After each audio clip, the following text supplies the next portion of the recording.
Russia's invasion of Ukraine earlier this year has thrown natural gas markets into chaos. And I know in Canada, the industry is pushing hard for more natural gas production and more exports in the form of LNG. But I'm going to talk to Peter White, who's CEO of Rethink Technology Research, about a new research paper titled Russian War Will Force Gas Usage to Plummet Post-2024. This is not your standard analysis, and I'm very curious to know what lies behind his take. So welcome to the interview, Peter. Okay, it's good to be here, Markham. So it was an interesting take. We have quite a lot of data on where all the sources of electricity come from in all the large electricity using countries, China, USA, India, etc. And we could see that there was a crimp on the usage of natural gas coming. War or no war, the price was going to spike at some point because there were increases in usage in very large customers like China, India, continued high usage in Japan, Korea, Germany and the UK over-reliant on it for heat. So we could see that there wasn't going to be enough gas to go around. And then the war broke out. So naturally, we were sitting there wishing we'd written a paper saying, natural gas prices will peak, but we hadn't written such a paper, and we said, well, this was unavoidable. As soon as we started looking at it in more detail and going into where each of our forecast items comes from, we started to realise there were two things going on. Various governments were trying to buy gas elsewhere, and that would be quite right that people like Canada might be able to sell more LNG, might be able to ship more gas almost immediately. But other usage was going to be turned down, was going to be shifted or accelerated away from, or even in the case of Germany, rationed. So once you see we tried to quantify all the decisions that they were going to make and put everything into a category of, is this just getting gas from somewhere else? In which case the Russian gas will leak out onto the market somewhere else and nothing much will have changed. Or is this the gas being switched off for certain applications in certain countries? And we just did the numbers. We just crunched the numbers. And suddenly we've got a graph that says it was growing. There was a price peak. Okay. Yeah, a price peak coming. And I'm looking at your graph. And right now, you've got global consumption, pegged at about 1,400 billion cubic meters a day. And in your original forecast, that rose until about 2035, 2036, and then declined more gradually.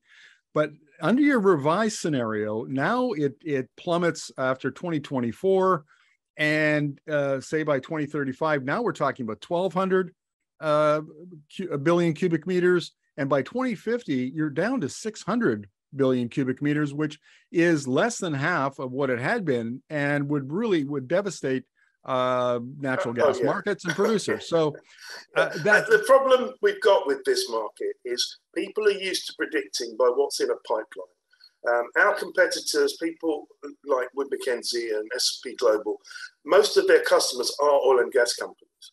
I mean, S&P Global sells Platts oil guy. So they can't really bet against that. They can't predict that future. We were looking at the rate at which people were toning down gas usage in electricity, the rate at which they would tone it down in heating. And obviously in two major industrial usage, making steel and making cement. Those are the largest ones. Now, those numbers you've quoted are only for the top 21 countries. The global usage is more like 4,000. But there you take in a lot of countries which are utterly dependent on gas and oil for most of their power. Here we're looking at the most civilized countries with the best grids that are more dependent on electricity.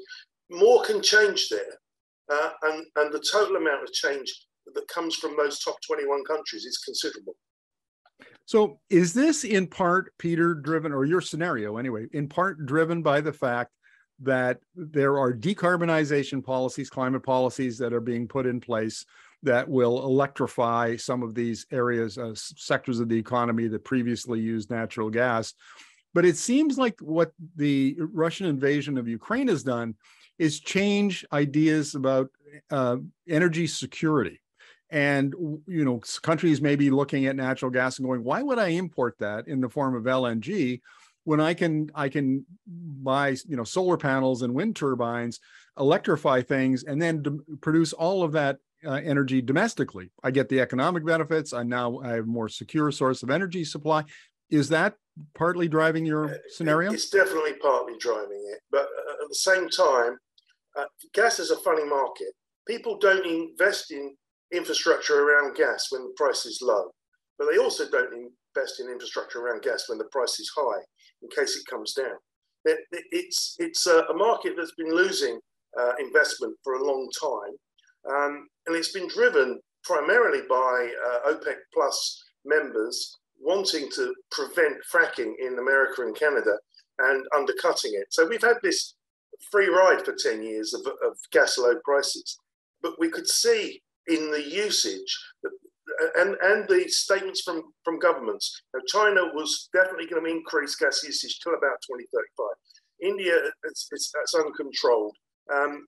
Russia was certainly looking for new customers. So prior to the war, we expected it to grow until about 2035. The other side of the equation is it's just getting more and more expensive, even before the war, even before the price hike. It was getting too expensive, and revenue was chasing first solar, then wind, and soon batteries. And once that whole triumvirate comes together, it undercuts and changes the way we deliver electricity throughout the world. Can global consumers ramp up their electricity generation fast enough? It takes a while to build wind farms. It takes a while to build solar farms, build transmission, modernize your grid, all of those sorts of things. It doesn't happen overnight. Can they do it quickly enough to affect the gas markets, gas consumption, the way you've laid out in this scenario? Everywhere we look. If you look at batteries, there's a gigafactory announced every week. If you look at solar panels, and we monitor all the Chinese manufacturers, and we look at the amount of polysilicon that's coming into the solar market, and it's not just enough to get by, it's 3 or 4 times that amount. Then you look at the IRA document that you've just pushed through in America. We had already factored that into our forecast that America under Biden would be able to find a piece of legislation like that. And so we held him to his promise. We felt that you would end up at 50% of your electricity coming from solar. Those things are ramping. I mean, the solar forecast is a great document. I mean, what we see is 2 major shifts, massive upgrade in the amount of solar panels being shipped in the next 10 years, and a move from utility to home. 1/3 home, 2/3 utility today. That reverses its position in 10 years. And this is a real challenge. I mean, the energy providers have got one problem, but the utilities have got another one. The utilities could end up losing control of their customers if people decide to build their own generation at home, share it through the grid, or share it with the neighbours, or simply store it and cut off their grid connection. And those are definite possibilities. You only have to look at the price curves on full installations of solar panels and on batteries, and look at where they're headed. And what you'll end up with is everybody will dump their grid connection, not tomorrow. It won't be economic for 4 or 5 years, and only then one state at a time. But if you're in Australia, it's already economic. If you're in Germany, the electricity is so expensive, it's already economic there. If you were advising Prime Minister Justin Trudeau in Canada about the future of LNG, and it takes quite a while in our country to get approvals, and then a final investment decision, then get the plant built. We're seeing one on the West Coast, LNG Canada, that's taken years and years and years to get it to the point now where I think it'll be operational 2024-ish. But if you were advising Prime Minister Trudeau what would you tell them? You've got to get your money back in a short period of time. Yeah, by all means, invest in more LNG. You've got to get the money back in 10 years because it's going to turn down. It's going to turn down, and when it goes, it will go quickly. And it is purely an economic argument because other things are going to be cheaper, other things are going to be better established. Investors will be used to investing in other things. There is nothing wrong in supplying LNG to the world right now because they need more gas at a higher price. But if you're paying for facilities to do that, you want to get your money back in under 10 years. And you also want a plan B, which says, what are we going to do after that? And that heads mostly to renewables. So if let's say that it takes in Canada, sake of argument, 7 years to get an LNG plant up and running. It's too late. Well, that was going to be my question. I mean, we're talking about either it's a Texas situation where you can bring an LNG plant on in 2-3 years, but if you have to wait 7 or 8, that then ruins the economics of that LNG plant. You've got to look very hard at investment with a closing window. It's really difficult. I mean, I don't think many people are going to invest in new gas infrastructure. We were looking at a document this morning where Africa's got all this infrastructure investment on its books for generating more gas. But of course, Africa will be left with some of the debt because it'll all be bound up in debt. And the gas companies going with them will end up with a lot of debt. They're not stupid. The gas companies know that. And they'll only go with the ones that can yield quickly and with the lowest amount of capex, and that they can get out of, in a 3 or 4 year period.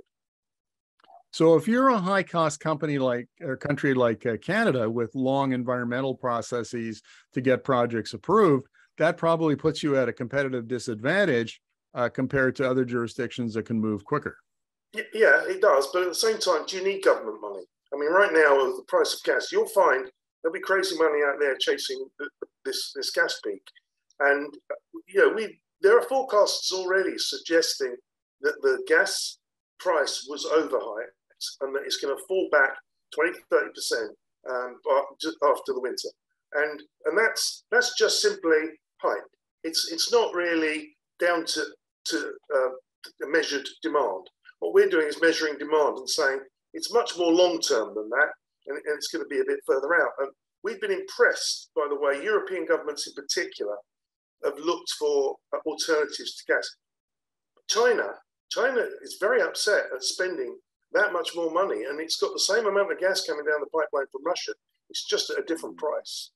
So it invests in LNG terminals. It's got a new terminal that's being built now, and it will see that through.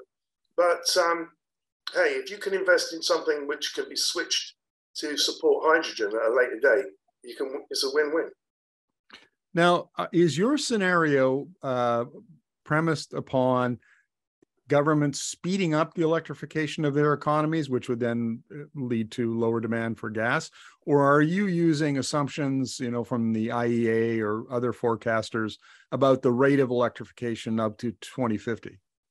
Yeah, sorry, you mentioned the IEA. I mean, I have a real problem with the IEA. They're good guys, and they can measure things today. Their forecasts, you look at their forecasts for solar for the last 10 years, and they were always flat. And solar always doubled, and then they forecast flat again, and then they always doubled. So no, we're not using anybody else's forecasts because they are used to things staying the same. We come out of an environment where we've forecast consumer markets for broadband, for 5G, and we're used to markets establishing themselves in 10 years and saturating in 20. The energy market has been more or less the same for 135 years. So the forecasting elements within it, they're not used to sudden change. There's a difference here between gas and electricity. The gas is a commodity. Oil is a commodity. Electricity produced by wind and solar and stored in batteries is a technology. And I've interviewed other experts who argue that once this becomes a technology issue, then your perception of the future changes dramatically, because electronic supply chains and are very, very different, and innovation happens very, very differently in the electricity and electronics supply chains. Now, and I kind of hear you making that same argument. I mean, sorry, if you're saying in electronics, or are you saying in electricity? I mean, in the electricity markets, what's happening right now in Europe is that we're seeing them change the rules of the market, and they're planning to change the rules of the market in both Europe and the UK and in a few other countries. And what's that's really about is mitigating the price of electricity and not having it attached to the gas price, so that they have a different treatment for how the gas is allowed to grow. But that's a solution. You can mitigate quite quickly. But in the background, you then have to say, I mean, heating is a real problem. In America and Canada, you've got a lot of oil heat. You've got some gas heat. You've got some other fossil fuel heat. But fundamentally, the amount of gas that's being used in heating American homes is, I think, more like 35%. In the UK, it's 85%. So unless the government actually goes in and subsidises a move to upgrade to heat pumps, it's going to be a very slow.